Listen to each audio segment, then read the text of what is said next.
বাইরে আলাদা আমাদের বহুত লোক আছে। আপু আরেকটু এই পাশে যান তাহলে একটা ভালো হয়। সেটা আমরা একটু ইয়ে করে দাঁড়াইলে এইবার ঠিক আছে। আমরা একটু ব্যাগে দাঁড়াইছি। রেডি?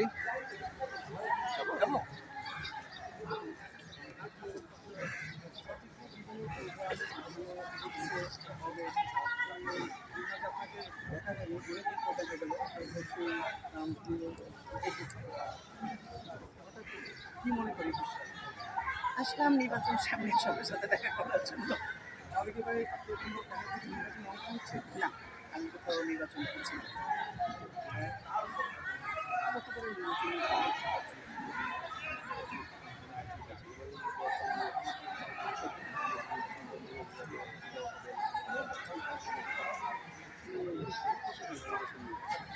আমাদের তো প্রত্যাশা প্রতিবারই ভালো কিছু। কেন নির্বাচন বন্ধ হয়ে যাবে সেটা কি কোনো রিজন আছে?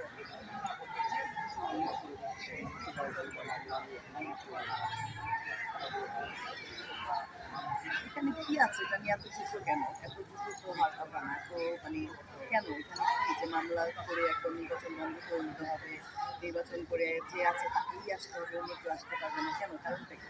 না আপনাদের কাছে কোনো রিজন আছে? আমি উল্টা আপনাদের কাছে প্রশ্ন করি, আপনারা তো সবার নিউজ করছেন বা ইন্টারভিউ নিচ্ছেন, করছেন তো মানুষের এক একজনের হয় না যে এক একজন এক একভাবে বলছে আপনাদের কী ধারণা? আপু রুটটা একটু সোজা সামনের দিকে রাখতে যত সম্ভব তাহলে অনেক বছর ধরে এই নির্বাচন দেখেছেন, এখন দেখছেন তো কেন আগে পড়তে এরকম গল্প আসতো না কেন্দ্র করে গত কয়েক বছর যাবতেই কি মনে হয়? আসলে কন্ট্রোভার্সি আগে তো চলচ্চিত্রের কাজ ছিল, আমরা কাজ করেছি, আমাদের এগুলো করার সময় ছিল না, কারোরই সেই সময় ছিল না। এখন যেটা হচ্ছে চলচ্চিত্রের কাজ নেই, কী করবে বসে? কিছু না কিছু তো করতে হবে মানুষকে। শিল্পী সমিতি নিয়ে যুদ্ধ চলে, পরিচালক সমিতির যুদ্ধ আমি দেখি না, বা পরিচালক সমিতিতেও যে খুব একটা ভালো প্রদর্শন যাচ্ছে, পরিচালক সমিতি মনে বন্ধ হয়ে আছে, কেস টেস হয়ে বোধ হয় সব কিছু বন্ধ হয়ে আছে। এখন আছে শুধুমাত্র শিল্পী সমিতি এটা নিয়ে যুদ্ধ করছে। তো কাজ থাকলে হয়তো এতটা করতো না। আর এবার যে প্যানেলটা দাঁড়িয়েছে, আমি যে প্যানেলটা সম্বন্ধে জানি, বিক্রম ভাই, মিশা ভাই যে প্যানেলটা নিয়ে দাঁড়িয়েছে, আমাদের সে ফোন করেছিল যেদিন আমরা ফার্স্ট মিটিং করেছে যে তুমি দাঁড়াবো, ফোন করে তাকে তুমি কি নির্বাচন করবো? আমি না রে, আমি নির্বাচন করবো না। শুধু এইবার না, বহু বছর ধরেই নির্বাচন হচ্ছে, প্রতিবারই আমার কাছে অফার আসে, সেই কলি ভাইয়ের আমল থেকে শুরু হয়েছে, কিন্তু আমি কখনোই নির্বাচন করতে ইন্টারেস্টেড না। আমার কথা হচ্ছে আপনি যদি কারোর জন্য কিছু করতে চান, উন্নয়ন করতে চান, কিছু করতে চান, আপনি কিন্তু শুরু করতে পারবেন। সেজন্য আপনাকে কোনো পদে দাঁড়িয়ে মানে কোথাও গিয়ে তারপর করতে হবে, এটা মনে করি না। আপনি বলছিলেন যে আগে অনেকেই বললেন যে আগে আসলে নির্বাচন করার সময় ছিল না, কাজে আগের নির্বাচনটা কেমন ছিল তখনকার পরিবেশটা কেমন? তখনের পরিবেশটা পুরা ঈদের একটা ভাব ছিল, এবং কম্পিটিশন প্রতিবারই হতো। যখন আহমেদ শরীফ দাঁড়াতেন, যখন কলি ভাই দাঁড়িয়েছে, কলি ভাই দুবার উনি প্রেসিডেন্ট পদে পাশ করেছে। তো দেখা গেছে যে আমরা ওপেন ফিল্ডে দাঁড়িয়ে ওনার জন্য ভোট চেয়েছি, ওপেন ফিল্ডে দাঁড়িয়ে ওনার জন্য আমরা কাজ করেছি। তো আমরা দেখেছি মানুষটা কে কে দাঁড়াচ্ছে, চলচ্চিত্রের শিল্পী সমিতির উন্নয়নটা কতটুকু করবে, উনি ভালো লোক কিনা, উনি এক জায়গায় দাঁড়িয়ে কথা বললে ওনার কথাটাকে মানুষ মূল্য দিবে কিনা, আমরা সেটা দেখি।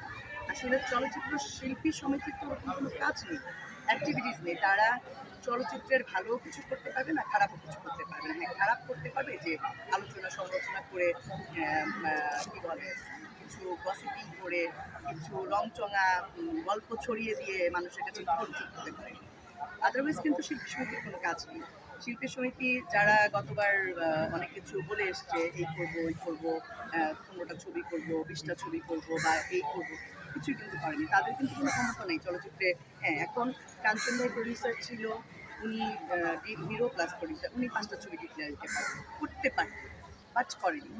বা আরও যারা আছে তারা অনেক কিছুই বলেছে, প্রাইম মিনিস্টারকে ভিজিটে আনার কথা আমি শুনেছি, আমি সামনে শুনিনি, আমি নিউজে দেখেছি। বাট কোথায় প্রাইম মিনিস্টার? প্রাইম মিনিস্টারের আশেপাশেরও তো কেউ দেখিনি যে ইন্ডাস্ট্রিতে আসছে। তো কথা তো বলার সময় অনেকেই অনেক কিছু বলে, কতটুকু করতে পারবে। যেমন কলি ভাইদের কথা বলি, কলি ভাই যে সময়ে কাজ করেছে চলচ্চিত্রে, এই চলচ্চিত্র শিল্পী সমিতিতে ছোট্ট একটা রুম ছিল। এখন পাশে যে রুমটা বাড়িয়েছে এটা কিন্তু কলি ভাইয়ের আমলে। আপনারা কিন্তু জানেন না, আপনারা পরে এসছেন ফিল্মে বা সাংবাদিকতায়, আপনারা কিন্তু জানেন যে কলি ভাই কিন্তু এটা পাশ করিয়ে এই জায়গা থেকে বাড়িয়ে কলি ভাই কিন্তু করেছে। এখন ওই সময়ের কলি ভাই যা করেছেন এখনকার কলি ভাই সেটা তাই করবে, এবং উনি কতটুকু কাজ করতে পারেন সেটাও ডিপেন্ড করে। কাঞ্চন ভাই যখন ছিল কিছুই করতে পারেন, কারণ উনি একটা কাঠপুতলা হয়ে, আমরা যতদূর দেখেছি নিউজে, আমি দেশে 2 বছর পর আজকে বলেছিল কোনো এক রাজনীতিবিদ বিরোধী রাজনীতি, আমার নিজের যদি ব্যক্তি স্বাধীনতা না থাকে, আমার যদি ব্যাকগ্রাউন্ড না থাকে, আমাকে কেউ রিকোয়েস্ট করলো, আমাকে যদি ভয় থাকে, আমার পিস্তল থাকে, বললো এটা করে আমি করে ফেলবো, একটু হতে পারে। ওনাকে কোনো রাজনৈতিক ব্যক্তি ওনাকে বলছে আপনি করেন, আপনি কি রাখবাম, চিন্তা করবেন না, আমাকে তো এখান থেকে বহু লোকে ফোন করেছে আপনি নির্বাচন করেন, আমি করেছি, আমি দেখেছি আমি পারবো কিনা, আমি এখানে কত সময় দিতে পারবো। নির্বাচনের দিন আমাকে অনেকেই বলেছে যে তুমি দাঁড়াইলে তোমাকে ভোট চাইতে হবে না, তুমি কত ভোটে পাস করবে সেগুলো আমরা তোমাকে বলে দিব, কতগুলো ভোট তুমি পাবো আমরা সেটা বলে দিব। আমার বক্তব্য হচ্ছে মানুষ আমাকে ভালোবাসে, মানুষ আমাকে ভালো জানে, ঠিক আছে, ভোটের দিন তো অন্তত আমাকে এসে সকাল থেকে দাঁড়াতে হবে, আমার এই চেহারা দেখাতে হবে যে আমি দাঁড়িয়েছি। আমি চেহারা দেখালাম না আমি দাঁড়িয়েছি, মানুষ আমার পোস্টার ব্যানার দেখে আমাকে ভোট দিয়ে দিবে, এটা তো হতে পারে না, বা এটা আমি মানুষের কাছে কাম্য নই। আমি কেন চাবো না? আপা একটু মজার চিত্র, সেটা আসলে অনেকগুলো চলচ্চিত্র করে আপনাকে আসলে স্বীকৃতি হতে হয়েছে। মানুষের ভালোবাসা আপনাকে হেলেনা জাহাঙ্গীর আসলে আমরা জানি না কীভাবে সদস্য হলেন, সেটা আপনি কীভাবে তারও কাজে সমস্যা এখন যেকেও চাইলে সদস্য কথা হচ্ছে উনি কার আমলে শিল্পী সমিতির সদস্য হয়েছেন, কোন আমলে, মানে নিপুণের আমলে, যেটা নিপুণ ভালো উত্তর দিতে পারবেন যে উনি কয়টা চলচ্চিত্র অভিনয় করেছেন, কারণ আমাদের তো রুলস আছে যে 3টা চলচ্চিত্র, মানে 5টা চলচ্চিত্র না, এবং 5টা চরিত্রের মধ্যে আমার ড্রাইভারও তো দরজা খুলে, আমি যখন ফিল্মে কাজ করেছি আমার ড্রাইভারও কিন্তু শর্ট দিয়েছে, গাড়ি ড্রাইভ করেছে, যখন আমি গাড়িতে বসে শর্ট দিচ্ছি, ম্যাডাম আপনার গাড়িতে ইউজ করি, ও ড্রাইভ করছে, তার মানে কি শিল্পী সমিতির সদস্য হয়ে যাবে?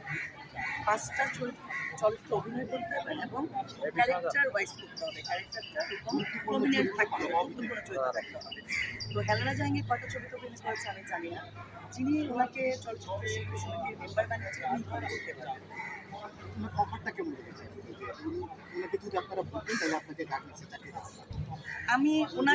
আমি ওনাকে খারাপ বলবো না, যারা ওনাকে নিয়ে এসছে আমি তাদেরকে বলবো, কারণ উনি দেখেছে চলচ্চিত্রের কাজ নেই, এখন উনি যদি মনে করে যে এই মানুষগুলো না খেয়ে আছে, কষ্ট করছে, এখন আমি চলচ্চিত্রে কাজ করি না, মানে কাজ করছি না, এখন আমার চলচ্চিত্র কিছু না, এখন যারা আমার কাছে সাহায্য সহযোগিতা চায়, এখন আমি যদি মনে করি আমার একটা ফ্যাক্টরি আছে, ইন্ডাস্ট্রি, ঠিক আছে বাবারে ফিল্মে কাজ নেই, চলো আমি তোমাদের কাজ দিই, এটাকে আমি দোষের মনে করি না, উনি বলতেই পারি। এখন কথা হচ্ছে কেন এই ধরনের লোককে আমি চলচ্চিত্র শিল্পী সমিতির মেম্বার বানাবো, উনি ইলেকশনে দাঁড়াতে পারবে না, উনি নমিনেশন ফর্মটাই বা কিনলো কিনা, সেটা তো নিশ্চয়ই একটা রুলস রেগুলেশন আছে।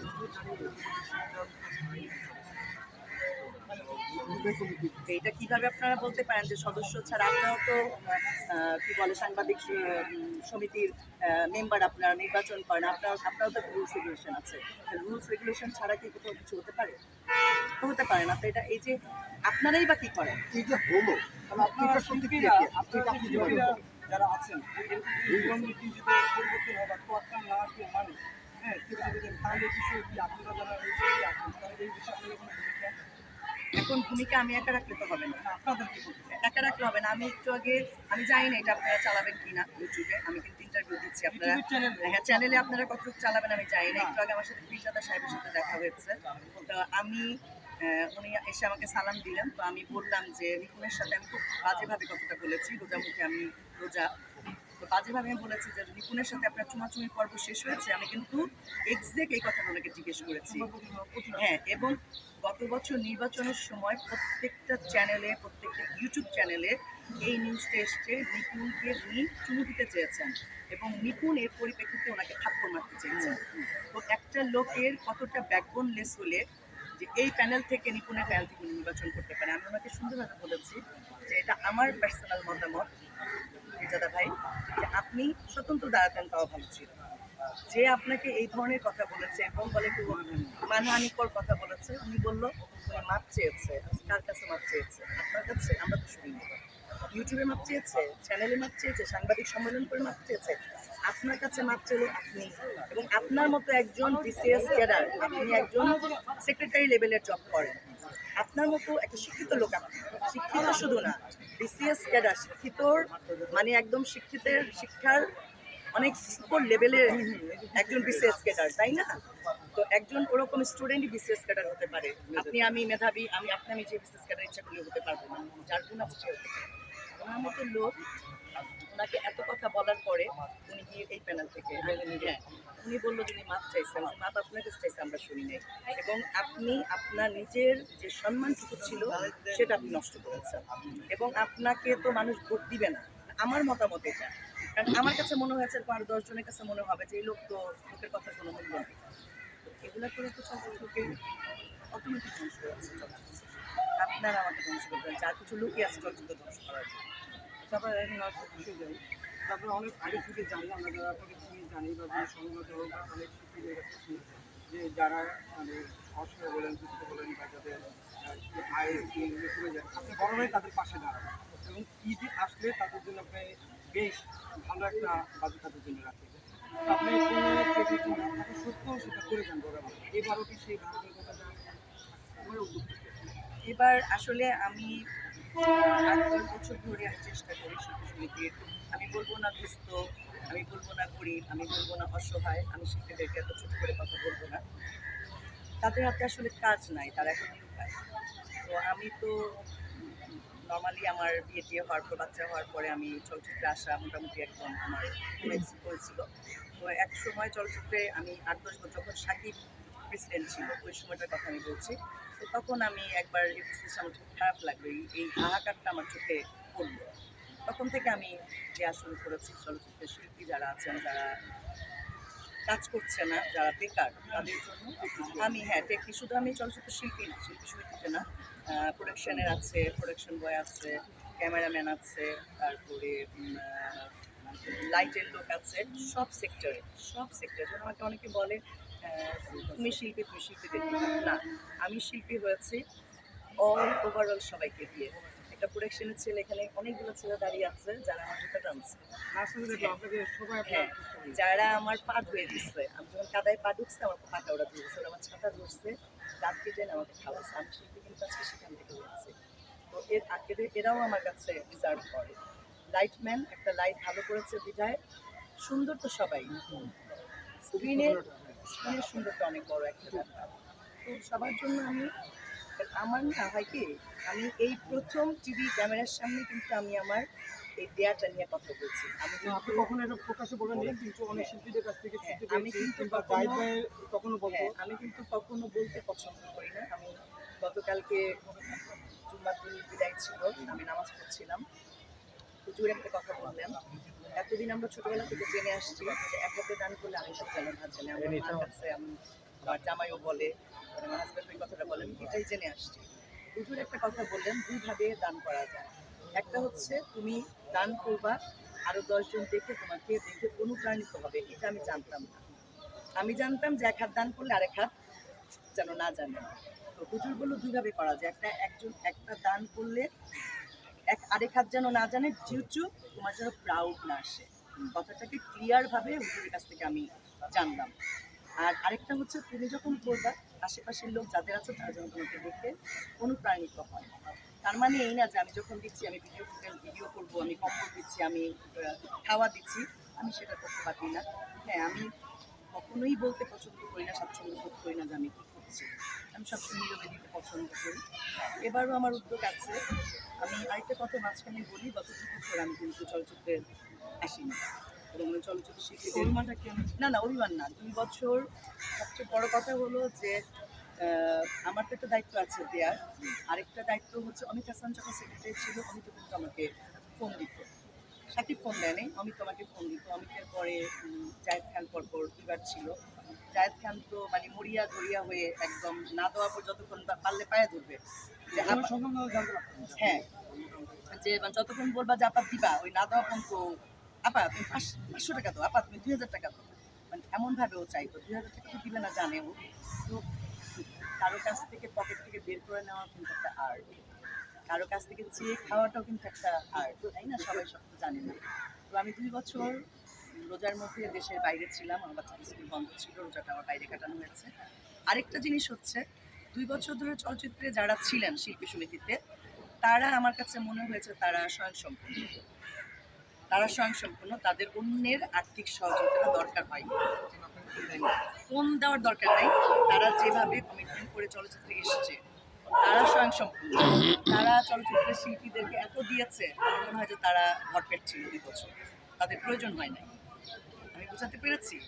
লাস্ট 2 বছর চলচ্চিত্রের শিল্পী যারা আছে, কাজ নাই, তাদেরকে এই পরিমাণ দিয়েছে তারা, তারা স্বয়ংসম্পূর্ণ এবং তারা সবাই ব্যক্তি ভালো ছিল। আচ্ছা, বলবো তো এইটুক চিন্তা করে আমি আগাইনি। আমার এই টাকাটা আপনি বলতে পারেন যে ভাই আপনি তো চলচ্চিত্রে কাজ করছেন, আপনার তো দায়িত্ব আছে। কারণ আমার কাছে মনে হচ্ছে ওনারা অনেক কিছু দিয়েছে, কারণ যারা ছিলেন তারা নিজেরা স্বয়ংসম্পূর্ণ, তারা তাদেরকে স্বয়ংসম্পূর্ণ করে তুলেছে। যার কারণে আমার প্রয়োজন হয় না। আমার এই যে টাকাটা আমি চলচ্চিত্রে দিই, এই টাকাটা আমি অন্য যাদের নাই তাদের মধ্যে বিলিয়ে দিয়েছি। এবছর তাহলে কেন এসছেন জিজ্ঞেস করেন? এটাই আমার প্রথম কিছু ছিল, তাহলে যে আপনি এই বছর 2টা বছর আসেনি, যে এই বছর আসবেন এবছর আসছি। গত কয়দিন আগে আমাদের ফিল্ম ক্লাবের নির্বাচন ছিল না, আমি 2 বছর পরে আমি ওই ফিল্ম ক্লাবের নির্বাচনে এসেছি। আসার পরে আমি চলচ্চিত্রের সেই হাহাকার 7 বছর আগে আমি যা দেখেছি, সেই হাহাকারটা আমার পিছনে ঘুরছে এবং অনেকেই অনেকের কমেন্ট দিয়েছে। তো ভাবলাম যে না, আমি ভাবছিলাম হয়তো এরা তাদের দায়িত্বটা থেকে হয়তো রিকভার করেছে। দেখলাম যে না, রিকভার করেন, আমার দায়িত্ব আছে, দেওয়া উচিত। তো আমি তো ঠিক করেই শিল্পী সমিতিতে এসে হুট করে কোনো কিছু করতে পারি না, কারণ আমার নিজেরও সময় কিছু ব্যাপার থাকে। আমার বাচ্চাদের স্কুল খোলা ছিল, গতকাল পরশুদিন বন্ধ হচ্ছে। আমি জয়কে ফোন করেছি, জয়কে বলছি জয় আমি কিছু টাকা দিতে চাই, তোমরা যদি অ্যারেঞ্জ করে দাও আমি এসে দিব। তো জয় বললো যে আপার কাছে তুই আসো, এসে মিশাবাইকে আমি ফোন দিয়েছিলাম, দুজনের সাথে কথা বলেই আমি তো বললো যে আমরা ইফতারের আয়োজন করি প্রতিদিন। আমি জানতাম না ইফতার আয়োজন করি প্রতিদিন, তো তুমি যদি আসো তাহলে ওখানে বসে তুমি তোমার টাকাটা ডিস্ট্রিবিউট করে দিয়ে দিতে পারো। একটু ভিন্ন প্রশ্ন নিতে মান্না ভাইয়ের জন্য মান্না ভাই মান্না ভাইয়ের সম্বন্ধে বলার কিছু নাই, এক বাক্যে উনি সুপারস্টার ছিলেন। এবং মান্না ভাই আজকে চলচ্চিত্রে থাকলে হয়তো চলচ্চিত্র অবস্থাটা এত দুরবস্থা হতো না, হয়তো আরেকটু ভালো পজিশন থাকতো। তো শাকিব খান এক সাইড থেকে যতটুকু কাজ করছে করে যাচ্ছে, কিন্তু ওইটুকু করছে না। অনেকে পিছনে দাঁড়িয়ে বলে সাকিব এই করলো, সাকিব এই করলো, সাকিব কী করলো, সাকিব ঈদের ছবি রিলিজ দেয়, সারা বছর রিলিজ দেয় না। আরে ভাই ঈদেই তো দেওয়ার কেউ নেই, ওইটাও তো সে করতেছে, তাই না? তো যে যতটুকু করে তাকে অ্যাপ্রিসিয়েট করা উচিত আমি মনে করি।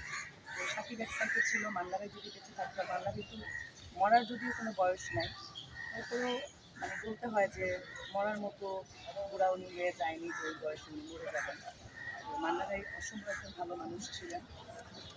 সেটা 4-5টা ছবি করেছি এবং আমি যখন চলচ্চিত্রে প্রথম আসি তখন এপিসোড ভিতরে হেঁটে কাজ করতে হতো। মান্না ভাই বলে আমার একটা বাংলা কমলের ছবি আমার প্রিন্ট হচ্ছিল বা রিল ডেভেলপিং কিছু একটা হচ্ছিল, ওখানে উনি আমার একটা গানের শর্ট দেখেছিলেন। এরপর থেকে উনি আমাকে দেখে সবসময় বলতো তোমার সাথে একটা ছবি করতে চাই, তোমার সাথে একটা ছবি করতে চাই। তারপরে তার সাথে হয়েছে, আমার ছবি করেছি। ভালো একজন মানুষ ছিলেন, এক বাক্যে। মান্না ভাই অনেক কিছু শেখাতে সবার পর কি শেখাতে উনি যেহেতু অনেক সিনিয়র ছিলেন, উনি অভিনয়টা অনেক ভালো জানতেন, ডান্স অনেক ভালো জানতেন, তো কাজের ক্ষেত্রে অনেক কোঅপারেশন করতেন এবং উনি অনেক ভালো ভালো জ্ঞানের কথা বলতেন। এটা কিন্তু ঠিক, মান্না ভাই বসলে অনেক ভালো ভালো, আমরা শুধু মান্না ভাই বলবো না, সিনিয়ররা যখন বসে গল্প করে আমরা শুনতে পছন্দ করি, আমি স্বাচ্ছন্দ্য বোধ করি তাদের শুনতে পছন্দ করি। এবং রাজনীতি বসে কথা বলতে মনোমুগ্ধর মতো আমরা বসে মানে ঘন্টার পর ঘন্টা বসে থাকতে মনে হতো না যে সময় চলে যাচ্ছে। ফারুক সাহেব যখন বলতেন বা আমাদের সিনিয়র আরও যারা আছেন, আলমগীর সাহেব যখন কথা বলেন, শুনতে ভালো লাগে, শুনতে ভালো লাগে, তাদের কাছে শেখার অনেক কিছু আছে।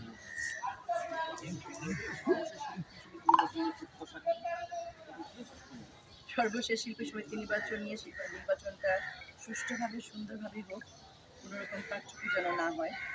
এবং আমি বোধহয় কদিন আগে দেখলাম যে শিল্পী সমিতি নির্বাচনের ডেটটা বোধহয় পিছিয়ে দিয়েছিল, এখানে বোধহয় একটা গ্যাঞ্জাম হচ্ছিল।